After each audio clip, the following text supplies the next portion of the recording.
their own.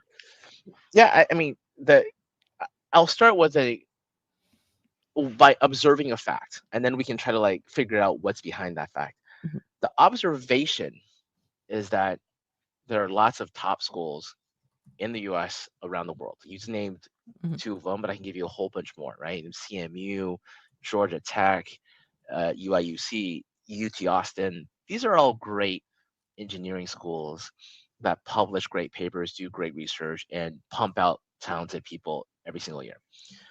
Um, all of them have a accelerator. I mean, all of them have more than one, right? mhm, And how many of them have a fund that is of a certain scale, that is successful, that is backed by financial investors? Very few. The only one that I know of outside other than us is really MIT. They have a platform called the Engine, which I also love, uh, by the way, but they're focused in a different direction, really focused on deep tech, and they also invest in a different way too.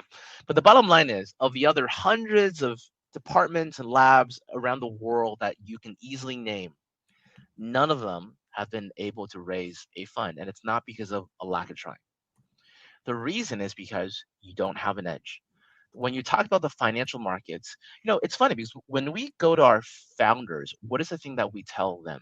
You better have an edge. Like if you're going to build a venture backed startup, it can't be because you want it really badly or that you're really smart. It's got to be like, what is your competitive advantage versus all the other logos on your chart, right? I mean, there's mhm. a lot of logos.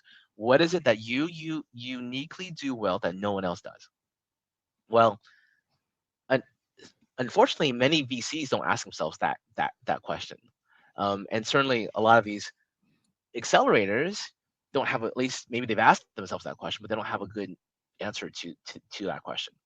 So for me, the reason that Skydeck was what I wanted to really devote the rest of my career to, the reason that I got so excited, and the reason that we're scaling up so quickly. We now have $160 million